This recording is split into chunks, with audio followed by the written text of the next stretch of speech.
What's up, everybody? Welcome to Inside the Game, your one source for everything cool in video games.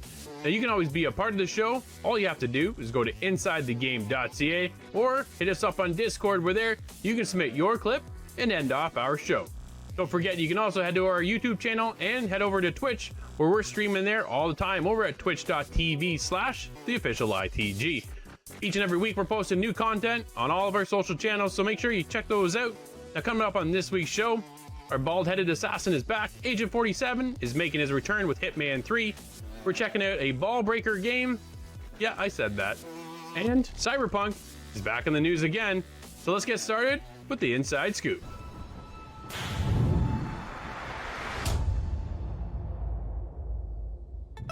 We recently jumped back into the world of Marvel's Avengers to check out Kate Bishop's new storyline. And we had a blast, but once again, short-lived. New character, we only got one, but we do know Hawkeye is just around the corner. Crystal Dynamics went on their developer stream to let us know about a few more insights. Of course, new fixes are on the way, but the much needed gear is going to be upgraded. Whole new game mechanic is coming for the gear, and we can't wait to see what they're going to bring. As well, they also touched on the fact that they're bringing more villains. When are we going to see more villains? Who are these villains going to be? They didn't go into any detail, but they did say a new villain is coming when we get Hawkeye, which is supposed to be soon. So, who do you think the new villain is going to be? Let us know at insidethegame.ca.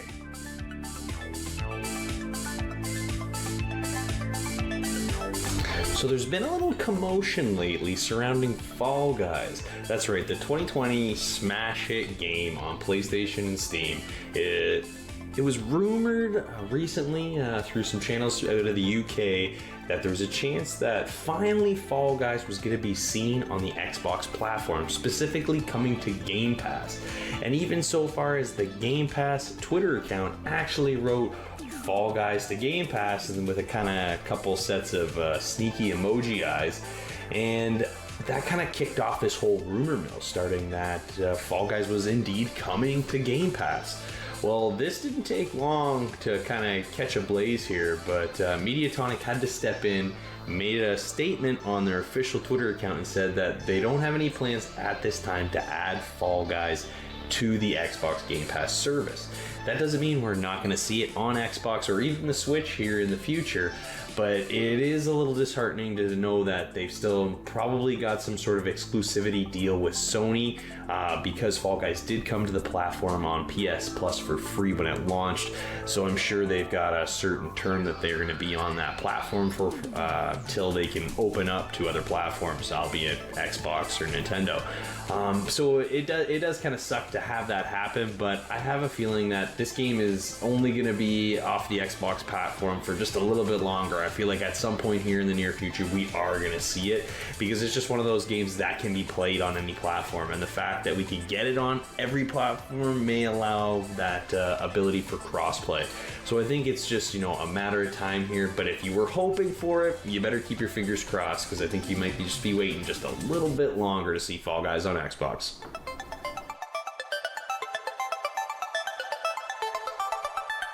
Oh, it's that time of year again. I'm talking about Rainbow Six Siege, and in particular, I'm talking about the Pro League. Yes, the road to SI is beginning on January 21st, and it will be happening till February 22nd. This will be getting us ready for the Pro League. Finally, I get to cover it again on the show. I've been looking forward to this since the last time I did my video. So heading into it, what do we get with this event? We get some skins. We also get a rework of the map that we had, Stadium, last year. I'm quite interested to see how this one plays out, because the first one was a little tough. So heading into it, man, I can't wait to get more lore. I can't wait to get more skins, and just this cutscene alone is wicked.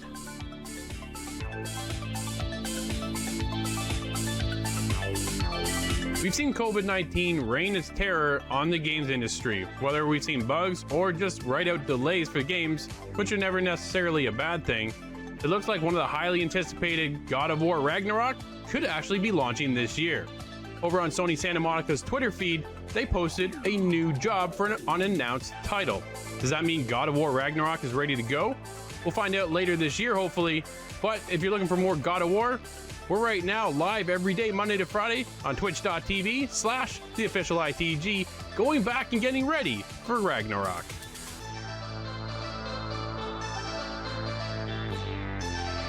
You can't get away from it. It hit the big screens in 1987 and 2018. It also appeared in Tom Clancy's Ghost Recon Wildlands and Mortal Kombat 10. And in April 2020 even got its own game, The Hunting Ground. That's right, I'm talking about the Predator. Well, the famous alien is now part of the 0 Point Arc guest character on Fortnite's Chapter 2 Season 5 Battle Pass. It'll be joining the likes of the Master Chief from Halo and also Kratos from Gods of War. You have to level up the current Battle Pass to unlock the Predator outfit, and they can earn additional Predator themed cosmetics by completing Jungle Hunter quests. Those unlockable cosmetics include the Predator outfit with a built-in biohelmet online emote, a unique heat vision hunter spray, a banner and an emoticon. I have to tip my hat for Epic Games and Fortnite. First of all, the game is free to download and it's so much fun. Also, with the map changing, the iconic characters and the live events making the game always fresh and exciting, no wonder why this is still one of the most popular Battle Royale games out there.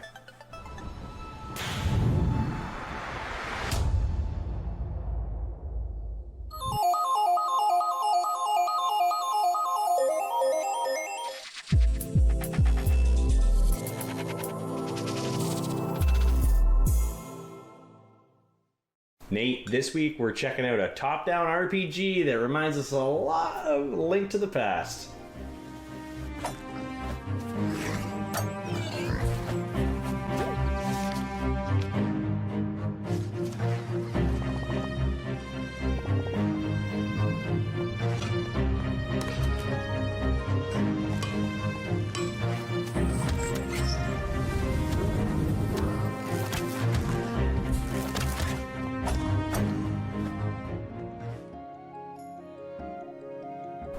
Alright, Corey, so hopping into Oceansheart.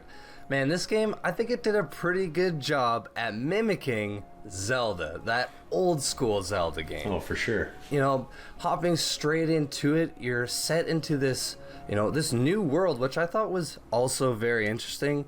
And right off the hop, your village is attacked, and your sister gets kidnapped. And when that happens, your father's like, all right, I'm going to go out and save her. Then time passes by, and then you, Tilia, you gain some strength, and you go on an adventure to go save your family. And that's kind of how the whole game starts, man. Yeah. You start off in this village, and it's pretty interesting. There's not just the main quest, there's all sorts of little side quests that you can do, and some of them actually give you choice, which I thought was pretty interesting. Yeah, you know what? Like you said, there's the main quest that we follow here, the main story where you're looking for your father and your sister in hopes to find them and defeat the pirates that attacked your village. And Tilia is kind of this upstart character. She's trying to prove something. She wants to show everybody that she's tough, she can hunt down monsters, and everybody in the town knows it. They know what her intentions are here. They know she's an adventurer, and that's what she's gonna be. And you kind of get that feeling right from the beginning. And like I said, it is very Link to the Past, right? Like, I feel like you're playing a Zelda game here, which, I mean, to this game's credit, is a great respect, because the environments and the audio just kind of immerse you a little bit in this kind of pixelated universe.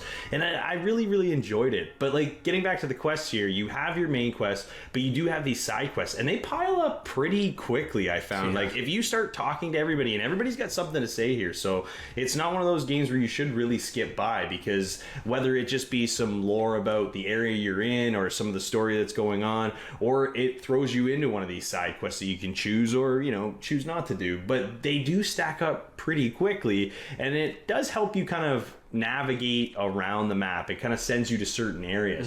But what I found was, when I finally got to the map in the menus is that the map doesn't offer you a whole lot other than just kind of the general area you're in. This is a grid-based game, right? We're going from screen to screen, so it would be nice to see a grid-based map where we could, you know, kind of understand exactly where we are in the certain areas, because when you're asked to go look for something or search for a certain item in an area, you can go to that area and it'll tell you at the top of the screen where you've entered it, like when you've entered in, and then you don't get really any other guidance for where you're at other than that unless you go into a new area. So you're just kind of roaming around sometimes, and I found running into some of these enemies, especially early on, turned out to be pretty difficult. Did you have any issues running into those guys? Oh man, the difficulty in this game, it's wow, it's there, that's for sure. Yeah, it is. Like right off the hop, you're kind of dying fairly consistently. There's quite a different variety of enemies, and I think they're pretty cool. And I must say, once you've, dare I say, master the combat in the game, there is quite a bit of satisfaction to it. But alongside all these monsters, man, there is a bit of jank with this game. I found that the combat was a little bit clunky. You know, your hitbox is very confusing. Sometimes when you know, when you swing your sword, you'll hit an enemy, and then other times you won't, especially when they're in the, you know, the right or the left of you. Especially when you're hitting plants or picking up items, you need to be really spot on. So I found it's just like this kind of awkward unsmoothness to this game. Yeah, and this game offers controller support, which is nice. But I did start off using keyboard and mouse, and the keyboard controls were fairly basic. But what I found was that the menu system here is it's weird. You press the menu button to pull up the menu, then you have to scroll through each menu screen to get to whether it be your inventory or the map or just the actual game menu. So there's or your quest, sorry, that's the other screen that you're kind of scrolling through. It'd be nice to have dedicated keys to just take me to that screen and toggle it on and off, because sometimes I don't want to scroll through my map and my game menu just to get over to where my quests are. And it's just, it seemed just like the controls, it seemed kind of clunky. It wasn't what I wanted. So in that note, I was like, well, maybe I'll try the controller and see if this helps out anymore. So the controller definitely made the movement of the player on the map a little bit smoother, but again, there are some hitbox issues that even the controller has a tough time getting to. So it's those diagonals, right, in games like these where that's always the tough part, but this one just didn't, it seemed off. Like even the basic enemies were tough to hit sometimes because their movement patterns are random. So if they make a move and you swing and they're in that corner, sometimes they can hit you, you don't have an option, like you're taking it no matter what. So it was a little difficult to get into this even with the controller. I do like the fact that you have the choice whether or not to play with the keyboard or the controller, but again, it's just there's something missing here, and the jankiness with the controls is definitely kind of what gets you caught up every once in a while here. And just something as simple as your interact button being your dodge button, man. There's so many times I'm trying to like talk to someone or pull a plant and then I just roll. Sometimes even roll off a ledge or something. That was an oversight. You know, your left bumper on the controller, or your L1 if you're using a PlayStation controller, that's your menu, and you don't press B or circle to back out. You have to press the menu button. There's just... The controls, man, was definitely a bit of a, I don't know if it was a rush thing or they just need to maybe look at other games and see what they do, but it wasn't really doing it for me, man. And another thing too, kind of talking about the combat, you can't heal while in combat. There's no hotkey. You are forced to go to your menu and then just eat a couple apples or whatever your potions are. Yeah, few and far between. And then get back right into it. So I don't know.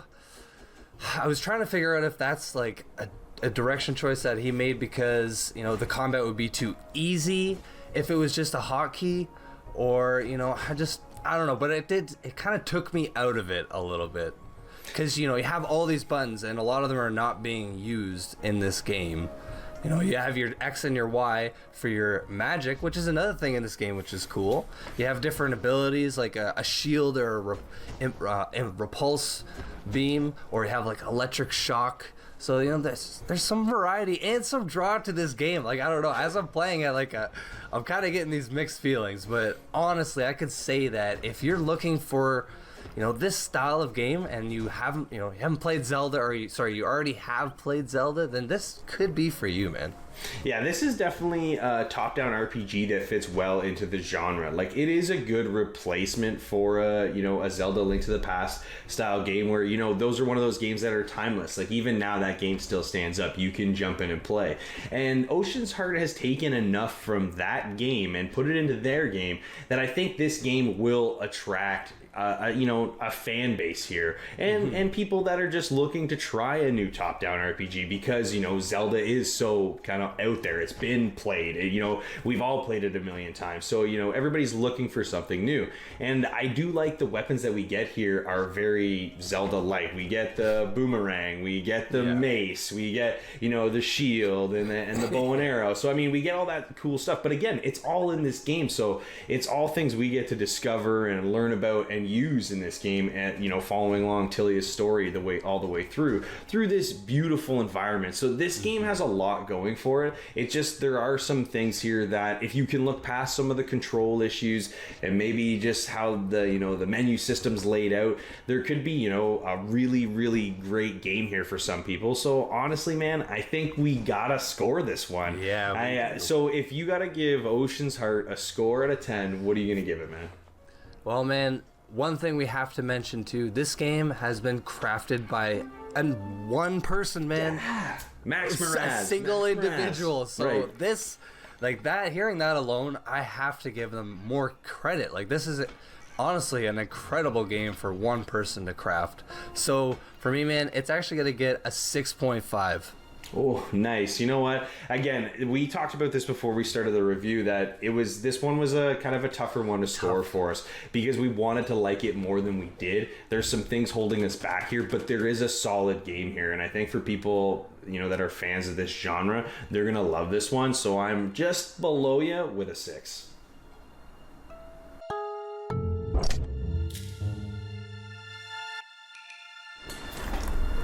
Ocean Heart is a great top-down RPG that pulls a lot of inspiration from Zelda Link to the Past, but the awkward control scheme and the clunky menu system can be really frustrating at times.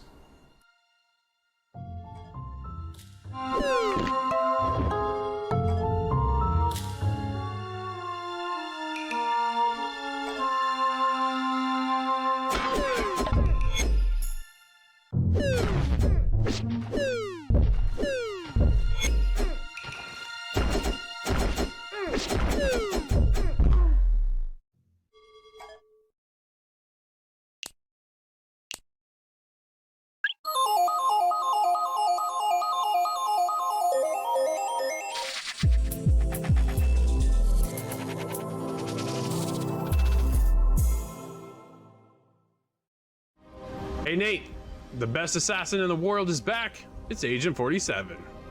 Oh, baby.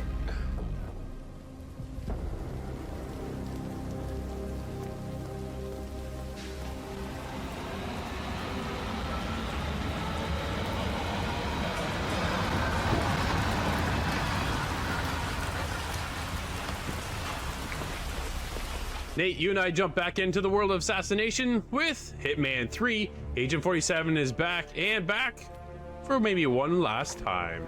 This is wrapping up the trilogy of the Hitman franchise, and the way the story goes, honestly, no spoilers here, but man, that was a good story. I just wish it was a little bit longer for me. I wrapped up the whole campaign in about 8.5 hours, and I had a great time. I was hooked from the minute I started to the minute it ended. But to me, I just wanted a little bit more. More is sometimes not always the best, but for this one, I think they could have done just a little bit longer in the story. I think they nailed the story. So maybe more would have been just kind of just slush, pushed to the side. So maybe they are at a sweet spot here, but at 8 hours, honestly, it just left me wanting more, I guess, right? Is really the big thing. Man, after playing each and every level and how they play. They look each so different and look Yeah. amazing. So to get 2 more levels like that, I would not have complained, because honestly, this game is very breathtaking, man. Yeah, Like, absolutely. This off the very hop, the first mission, like we Oh, can't dude. give too many spoilers, but man, you're way up high, and then you go in this building, and it's just, we're playing on the Series X. It looks incredible. Like, man, it looks next gen, man. That's what I can say about this. No, absolutely. They nailed the graphics for the whole setting. You know, Hitman's always had its own unique art style. They've gone for that realistic, but it's still got this bit of a, I don't know, touch to it, right? This other side of this realism. And you always know when it is Agent 47, whether it's his bald head with the barcode on the back or not. You can still get that sense of, hey, this is a Hitman game. This is how it feels. This is how it runs. And going in from Hitman 1, 2, and now 3, it still feels like we're a bit of that episodic feel from 1, where there's only 6 levels. And to me, that's where it was kind of like, holy crap, I'm done already. You know what I mean? I was like, whoa, that ended a little shorter than I was hoping to be. But it was a good time. Man, there's so many times I walked in, took out my targets, and just walked out the front door. Like, that is satisfying to go in there and not, mess anything up. There are definitely times I kind of really goofed up and I tossed someone over the ledge and there's a guard there. I had no idea the guard was there. It's like, oh, my bad. Busted. So, Oh man, this game's a lot about trial and error, I feel like, because there's so many ways to approach every situation. Like, some of these maps, man, they have 80 challenges, so yeah. You're not gonna complete everything in 1, 2, 3 playthroughs even.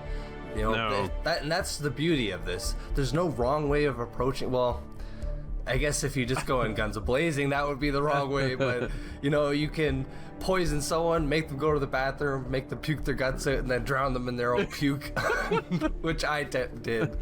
Or you come up on this rooftop and there's an enemy walking down below and there's a bag of bricks there. Well, let's toss it over the ledge and see what happens. Things like this, man. This game is where this thrives, and I just kept finding myself laughing and just enjoying, honestly, my entire way through. No, absolutely. The best part about Hitman is the replayability of each level. Like you said, Nate, 80 different challenges on the one. I finished one. It was 13. I'm like, cool, I got 13. Then I look at the list, there's like 80. I'm like, I'm a little short. I gotta go back, right? So the best part is there's just so many options. It's an open sandbox for you to traverse that level and see how you feel about taking out your targets and being as creative as possible. And that's one of the things that Hitman stands out for in the franchise, is just unlimited opportunity, and it's fantastic. The story itself, I want to touch on it real quickly because there's, like we said, no spoilers here. The game is just out. But for me, it wrapped up the feel of what I was hoping for the game. Whether that was good or bad will be determined when you finish the game yourself. But it was nice to see how it kind of all came around, finished up. And yeah, I'm just going to leave it at that. Obviously, if you played Hitman, it's all about the providence and kind of taking the powers to be. And just one thing leads to another, and yeah, it's definitely more Hitman feel and greatness. I loved the game, dude. Yeah, man. Just to kind of add on to that, the voice acting, Yeah. the cinematics, it's all spot on. It feels very movie-esque and just not cheesy. I mean, of course, you have your cheesy voiceovers for the guards, but that's what you want in every stealth game. For sure.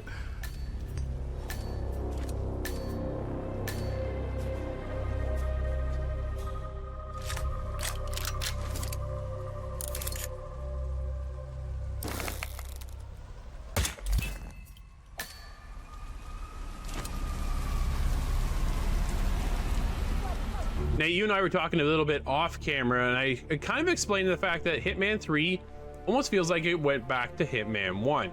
And to kind of explain myself a little bit, is when you move forward with each game, there's some form of iteration. Well, Hitman 1 came out, it was all episodic. That changed when Hitman 2 came out, one complete package and multiplayer. Well, back in August, Hitman 2 lost multiplayer. Here comes Hitman 3, there is no multiplayer. That was completely gone. And for a game mechanic, what comes next is the fact that all we have is a camera that scans certain objects. That was it, right? Like, you kind of want to know where's the next evolution of the Hitman series? Where's the next little gadget that's gonna really drive it forward? And a camera just isn't enough to drive that forward. And now there's no multiplayer at all. Now, they did state that back into August, saying that, yeah, we're going to be shutting down servers for Ghost Mode. They did learn a lot, them being IO Interactive, and the fact that they're not going to carry it over to Hitman 3. So, moving forward into Hitman 3, we take that step back, going back into Hitman 1 with no multiplayer. So you're basically, okay, so you have to be online to get all your challenges and your leaderboards and stuff like that. So every time, it's just the usual thing. You sign into the game, it logs on, you have to be connected in order to play certain parts of the game. But it's a single player game. So I'm wondering, like, why do you have to be online? There is no more multiplayer. So there's certain things they took out of the game that's just a little disheartening, because it would have been nice to see what else we can do within the Hitman franchise, right? Yeah, I wrapped up the story, but I'm done the story. So now what? Go back and do more challenges? Cool. Contracts are back, right? Contracts are never going to go away. Whether you want to make your own contract, play with your friends, or battle against your friends for leaderboard numbers, that kind of thing. Or you can go into one of my favorite modes, Sniper Assassin Challenge mode, except it's the same maps from Hitman 2. Oh, man. So This it's not is where- there. Dude, this is where Hitman takes the biggest hit. They kind of are reusing a lot of things. The tutorial is the exact same from the last 2 games, I think. Yep. So that's just reused reskin. material. Yeah. And then this sniper challenge is something that you and Crystal played a ton of, man. Oh my you God, spent absolutely. hours on the sniper challenge. You would tell me countless nights about, how I did this and I did this, and Yeah. I'm having so much fun playing it. And then the fact that they just didn't even have, the heart to put in one extra mission. I don't know. That's just it's kind of sad, man. Dude, I had to start all over again. I couldn't believe it. I couldn't believe it. Like, none of my progress carried over from what I had on initially. sucks. So I had to do it all over again. And I was like level 40 or 50, maybe even higher. I can't quite remember. But I spent, between Crystal and I, we spent so many hours on the first level. And then the second one drops, and then the next one drops. Yeah, we jumped back into those. We had a good time. But moving in, I saw, like, oh, yo, Sniper Challenge is back. Let's go. Get in there. And it's like, haha, I've done all these. No. 47.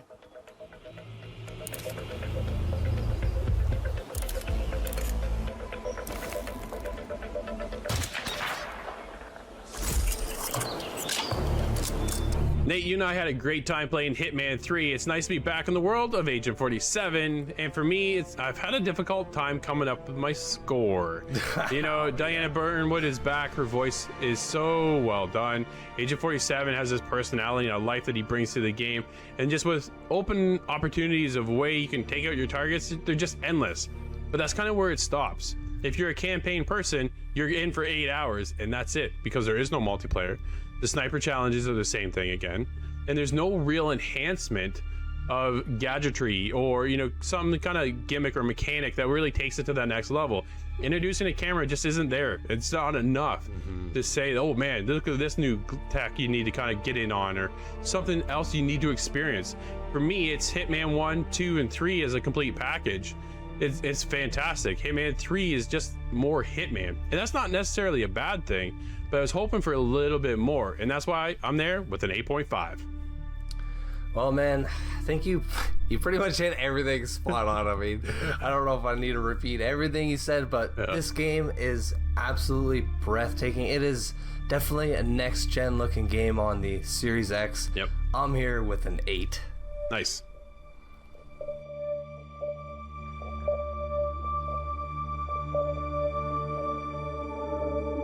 Hitman 3 has incredible mission design along with breathtaking scenery.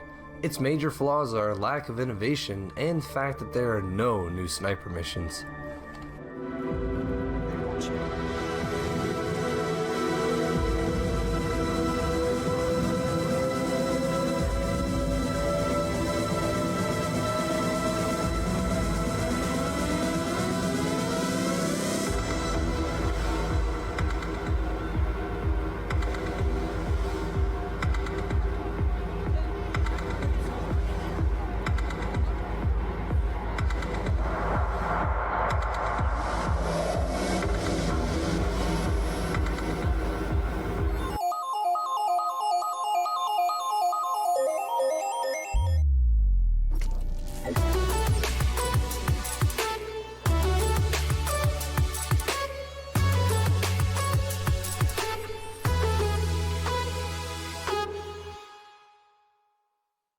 Well, Nate, it looks like Cyberpunk is back in the news again.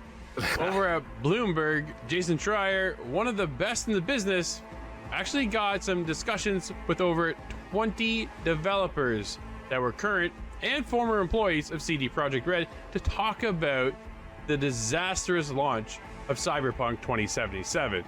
And I highly recommend you go over there and check out his article. We're just going to touch on a couple highlights that really stood out to us. But Nate, this dude, like, Ooh. We're- Where do we get started on this mess? exactly, right?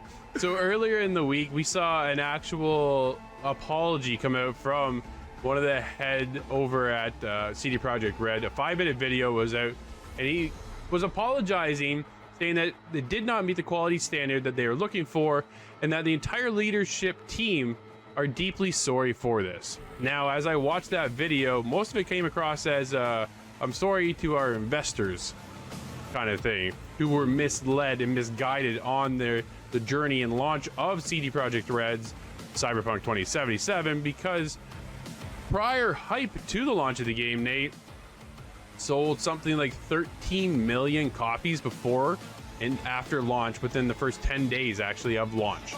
13 million copies of the game. So that's PC, Stadia, Xbox One, Series X, S, PS4, And that's- PS5. That's even on the PS4 and PS5 before it got pulled. Well, that's just it too, right? So that's the other side of it as well, is that it actually got pulled, which is something that's completely unheard of from the PlayStation Store, because it was just kicking people out and just locking the console up, and it was just one problem after another after another. And the biggest thing is, after reading Jason's article, is that, and we all kind of figured this as well, they all knew.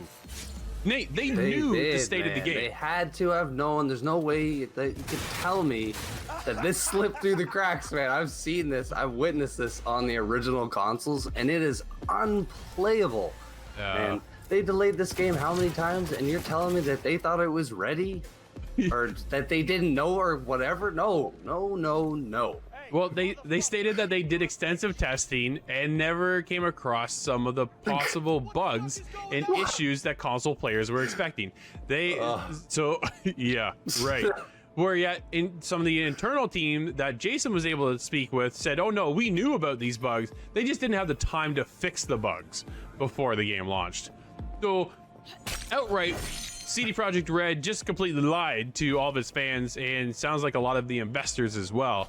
And I kind of question now the future, because we talked about this game for years, Nate, and you know, I was asked, do you think this game will have bugs? And I said, not a chance, because of The Witcher and how polished that was by the end of their life cycle over there on the consoles and stuff like that, that everybody built this hype and the standard you put the company on, and you kind of had something, you had them on a high pedestal. And man, we did for a long time, man. And dude, E3 2018, they had their huge presentation, and everybody that came out of it that witnessed it was like, if this is the game, this is amazing. And they claimed that it was. But in fact, it was not. They wasted almost half a year, a few months, man, developing a demo for E3 when they could have spent that time maybe actually fixing some of these bugs that are just atrocious. No, absolutely. It's such a disappointment to hear that that's how that actually went down. And like, getting back to Jason, he obviously is very good at his job. He does very well at getting the information from the people to kind of lay it out. So if you're gonna screw up like this, Jason's gonna get to the bottom of it and bust you on it. And that's exactly what's happened. So again, go check out Jason's article over at Bloomberg. It is a phenomenal read. But Nate, like, I don't understand how you could launch a game knowing the state of the game. So when they launched it and they said, okay, the game's gone gold, the internal team, someone actually asked if it was a joke, because they were thinking 2022 is when the game should actually launch, not this year.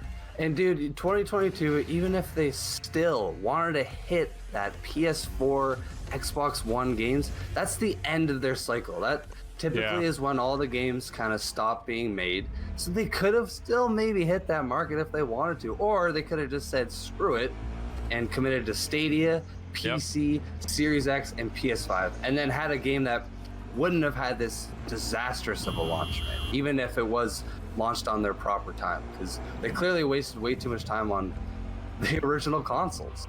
No, absolutely. They should probably Or not should enough just- time. Well, they probably should have just pushed the old gen consoles aside and went new gen. But what they wanted to do is focus on both consoles and double dip. That was their overall goal, was to get money from everybody on both generations. Business-wise, sounds great. In the end, didn't work. Not even close. How the disastrous launch that was. Our good buddy Steve from the show can't even run the game on his console on his old Xbox. He had to upgrade it to the new one in order to actually run it. You and I both played on the Series X. Corey played it on the Stadia, which actually sounds to run even better over there. Yeah. But it's just been an absolute disaster. CD Projekt Red has just dug themselves into a massive hole, And a it huge makes me hole. sad, man, because they, like, I don't want to rag on too many companies, but lots of companies have made these mistakes. You know, we've had our Anthems, we've had our Avengers, we've had No Man's our Sky. like No Man's Sky. There's just the list goes on for years back.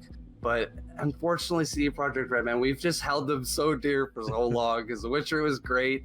The TV series that was, you know, The Witcher was great as well. So it's just like, I don't know, so much hype going around this. And it just sucks, man. It really does suck. It does suck because Makes this me could have sad. it could have been a game of the year contender. Could have been a game of the decade, man. If it was Yeah. 2022, wow, I guarantee you would have been talking about this like Skyrim for the next 10 years. Absolutely. Instead, now it's a redemption story and not, you know, a graceful story. Absolutely. Let us know at InsideTheGame.ca if you got to check out Cyberpunk.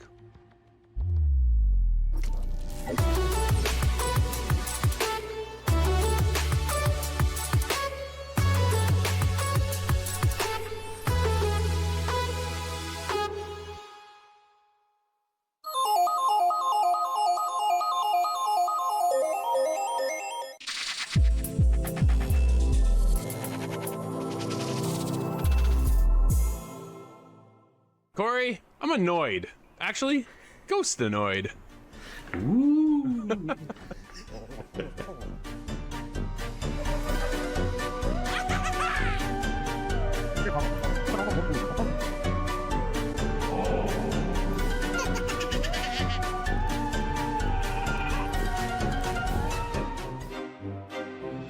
Corey, you and I are grabbing our Switch this week and checking out a classic, a ball breaker game, believe it or not, of all things. And you and I are checking out Ghostanoid. What'd you think of this one? Well, you know what? This is, it's a classic kind of Switch game. This is a very handheld style game. I don't know about you. I didn't even actually put this on my TV. I just played it in handheld the entire time. This game's available on the Switch, but it's also available on the Android and Apple mobile platforms. And it sheds a little bit of light to what this style of game is. It's very basic. There isn't a whole lot of controls here. We're moving our platform left to right and we're breaking bricks. The whole game we're breaking bricks and we're defeating ghosts.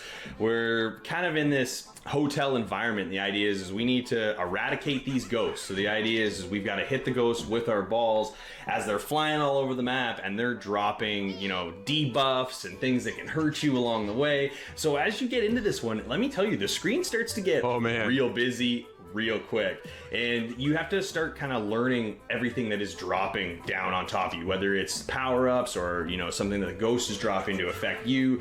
And it takes a little bit of time. There's a bit of a learning curve here. As easy as this game is, the idea is very basic here. We are breaking bricks. We either clear all the bricks or get rid of the ghost to get past the level. And we have a 3-star rating process here, whether it's 1, 2, or 3, depending on how you make it through these levels. And the more stars you unlock the ability to unlock other worlds as you go through here. I believe this game's got about 75 levels, so there's quite a bit of play here, because you're definitely not getting through these levels the first time through. I don't know about you, Drew, but it definitely is kind of a difficult game at times. It certainly is, Corey. I had a difficult time just trying to get 1 or 2 stars sometimes, right? Because if you knock out all 3 ghosts, then the level's over. I'm like, okay, that's great, but I still need the stars in order to acquire enough stars to move on to the next world, the next level, that sort of thing, right? So you want to keep getting as many stars as possible. But when you get all this chaos on screen at once, sometimes it's just a little overbearing to me, to be honest. Especially if you're playing in handheld mode, because it is so small on the screen. All of a sudden, it's like littered with all these buffs and debuffs, and all this stuff is falling, and you're trying to...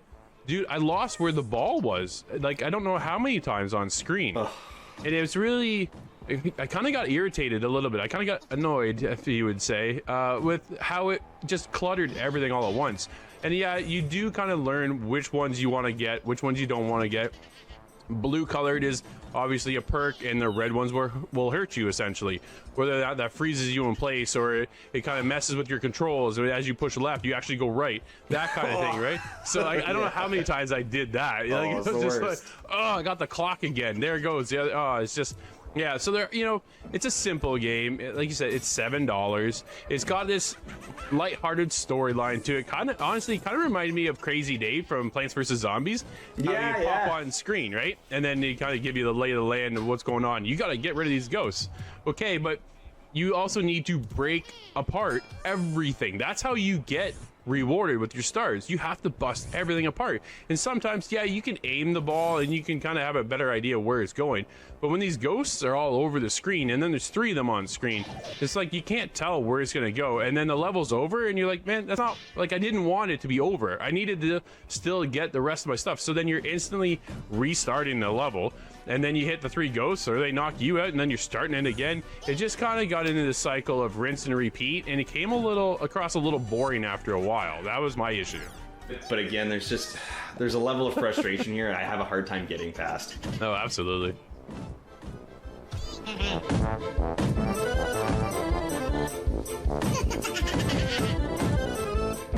Corey, one of the highlights of the game is actually the workshop that allows you to go in and upgrade certain aspects to the ball itself, and allows you to have a more powerful fireball in a sense, right? And other perks that are dropping, you're able to upgrade those, and you need those moving forward within each of the rounds. And I thought it was a nice touch to see there.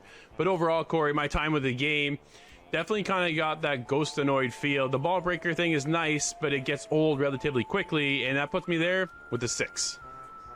You know what? I'm just a little bit higher than you. I had fun playing this game, and again, for $7, there's a lot of value here. Like I said, there's 75 levels, some bonus levels, the workshop's there, so there's lots of upgrades and things like that. So there is a lot of good to this game for what you're going to pay for it, but at the same time, it's the same thing over and over again. The environments look a lot alike, and so if you can look past that, you're going to have a good time, but I can only give this one a 6.5.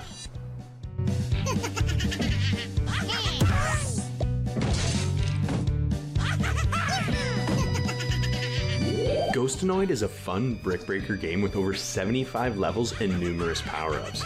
But the screen tends to get busy, and sometimes that makes it really hard to track the ball.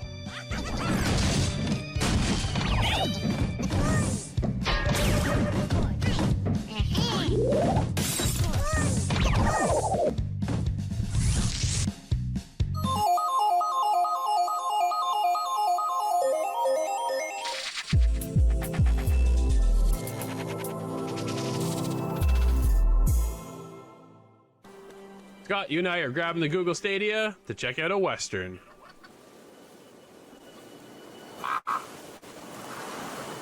Hey.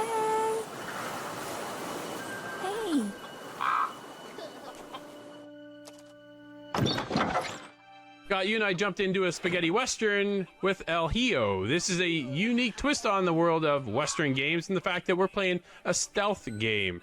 This is a son and mother adventure. The two have been separated, and the son is out to return back to his mother and trying to find him over 29 levels throughout the game.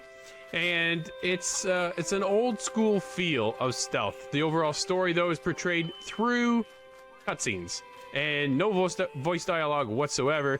You're just there to kind of portray and get your own feel of what is essentially this find your mother kind of game. And it's, I don't know, man, honestly, it's a little different for me. I had a bit of a struggle trying to really dive deep into the game. I found things just seem really repetitive. When I said old school stealth, it's where the characters, the enemy AI, sit there on screen and they literally like pivot from one angle to the next, and you can see the cone with the help of the vision through your bird. And it just has this sense of when you go into the darkness, well, it's a hard edge darkness. So it's like you're either in the shadows or you're not in the shadows. There's no blend of the two, right? Well, you and I are big stealth fans. We're often talking about Splinter Cell, and there's just a different aspect to that game versus obviously where we're at with this one. But it's got this unique art style, a simplistic art style, and simplistic gameplay. What did you think about this one, Scott? This is a very interesting take on stealth, and I want to say it's classic stealth elements. But this game plays very much trial and error as you kind of stumble your way through these darkened levels, avoiding the monastery and these priests that are inhabiting it. Yeah. As you progress from one kind of area to the next. It gets more and more complicated, and the pathing through the levels get more intricate. You have to eventually start moving ladders around, moving these set pieces to clear yourself a path, and it gets a little more complicated pretty early on. It presents as a very simple idea. You're just a child and you have to stay in the darkness and avoid these characters. But what starts off simple easily gets complicated, and the difficulty spikes kind of early on, I found. There's a couple different devices that you get that can distract enemies and open up a path for you to walk through. Sure. There's these stones that you can throw, and that will, send a priest to go investigate what happened, and that gives you just a second to slip by. But it's very quick kind of moments like that, where you're just moving from one chunk of shadow into the next. Yeah, no, absolutely. The levels are just, it's all in one perspective when you're playing the game too, so you're not able to pivot the camera around for a better or more advantage of an angle. Yeah, it's just all locked. The camera's locked and you're there to just maneuver the bandits or whoever's on screen in a different manner to get out of the way so it'll allow you to slip by. And sometimes that slip by is like seconds and then you've made it. It is a bit of a rewarding feel when you go past one of the objects that you've been struggling with, right? Because often their vision cone will come up and they'll just turn around and they'll get you instantly. But it is, like you say, Scott, trial and error as you progress through these levels. I did experience some levels. You go into a darker scene and it is like super, super dark. That is really hard to see overall what you're supposed to do. So I kind of wish there would have been just drop little hints of light around the area so we have some kind of, not necessarily guidance, but visually be able to see where my character was, because the minute it went so dark, I couldn't even see where the little boy was at times to maneuver him through the level, or even where to go on the level, because it was all just almost one muted color. Yeah, and it was a little bit disappointing to me that there was really only one kind of action, that is stealthing and avoiding characters.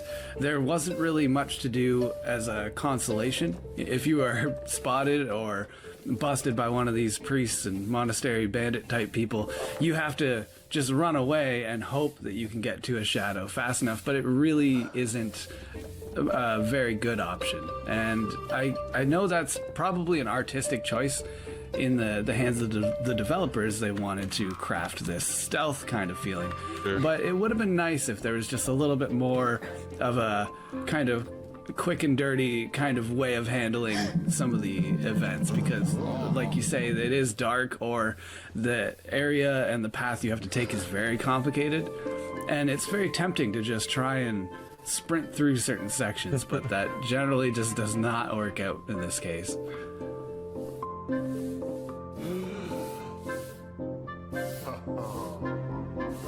Overall, Scott, the game is pretty lighthearted, I feel, right? And the art direction kind of emphasizes on that as well.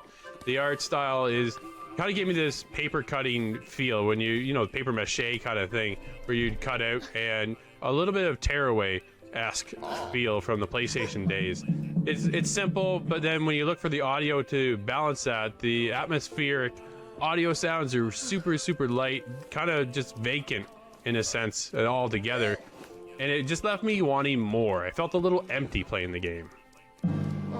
Yeah, I do like the kind of variations that you come across throughout the different levels, but it would have definitely been a huge solid to have some sort of soundtrack backing that and emphasizing certain moments. I feel like there wasn't that emphasis when things do get intense.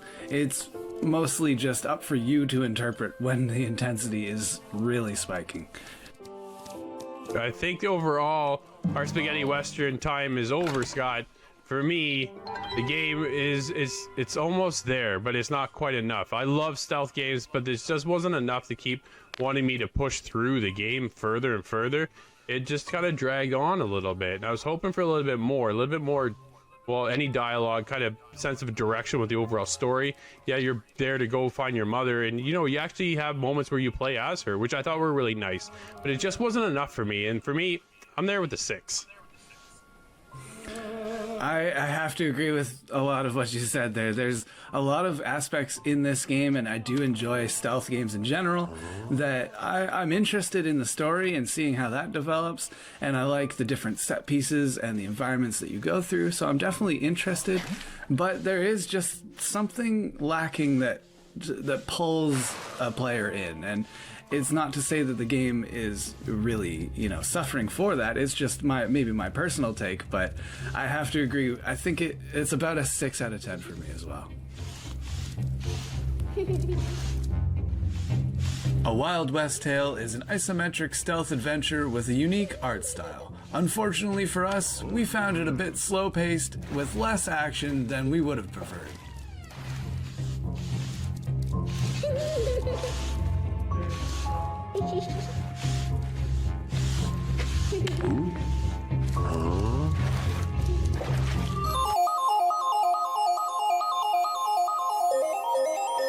The guys and I are live every week over on twitch.tv/theofficialitg. We were playing one of our favorite games, Rainbow Six Siege. Here it is, the latest in our turnaround with Rainbow Six.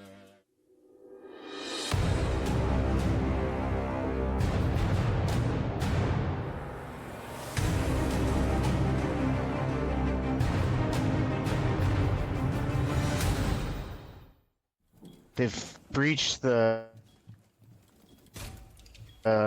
window and the door in here. Yeah, I'm looking at the door. I can't see the window though. Okay. I'm watching those too. He got me. Oh, in the door. Yep. Oh, that was quick. Blackbeard. He got me too. That was a good shot. I didn't even see him.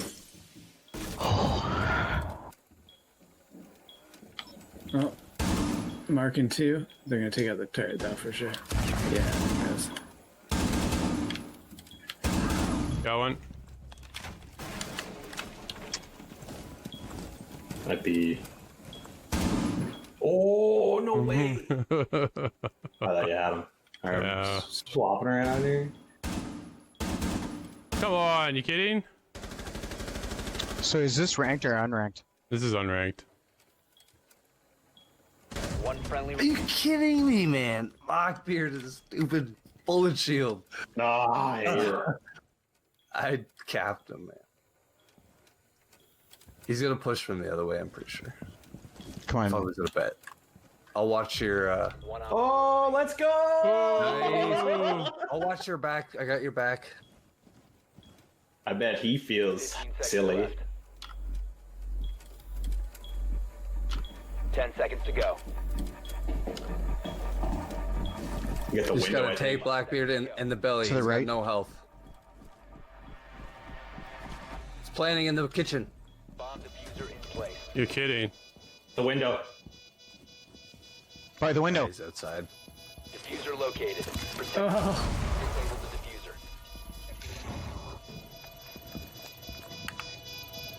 He's right here Is on he ping. gonna cycle? He's Where? droning. He's droning outside. He's out. I'm gonna do Oh, this. no, he's not on ping anymore. Or he's still on ping. He's still on ping though. He's out there. he's about to lose. He's just shoot you. There! It's right there! Oh, I thought you Nice had it, try, man. man. That's so Oh. close. I for sure thought that. If this was an action movie, you probably could have took like 7 more bullets and you would have been able to do that. Oh, Nice try, guys. Take it easy. spent a long time in Night City. Still have a long Yeah, I time was to gonna go. say. Yeah, you're. That's funny. Plugged in. Yeah. Jacked in. Yeah.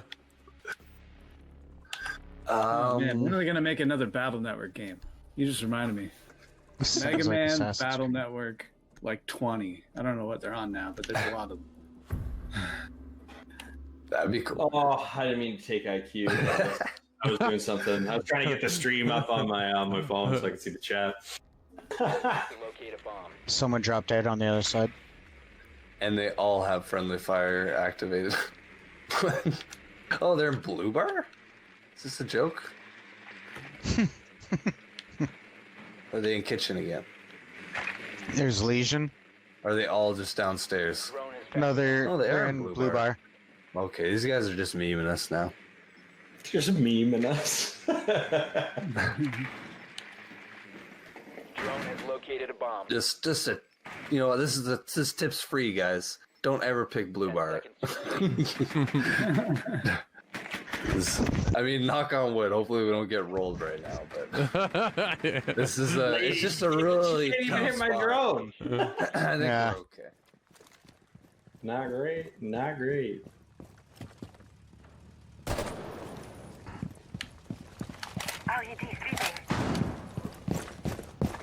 I don't see any electronics through that doorway. There's a camera on the left.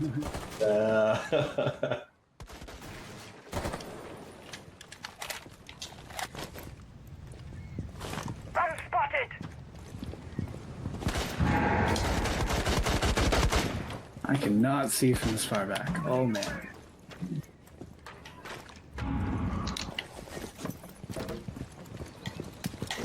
Activating Selma sequence.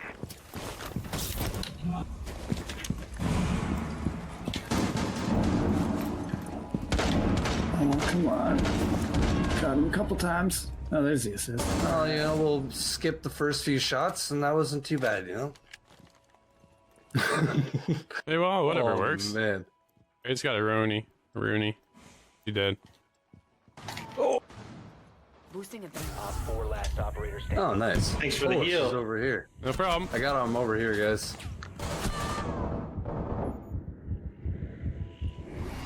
Oh, I see him. Get him, Scott. You got the shield. Oh, got me first. Where? Got him. Oh, nice. Neutralized. Nice. Hey, what's up? Games up? Most Hey, game's up. spots. How'd your Oh, the stream go foot. today, man? Yeah, speaking of AC Valhalla. Yeah, that's right. Yeah. Nice. Good job, guys. Nice. Well done. That was I need a quick. cool glass outfit. That was really quick, too. That was quick.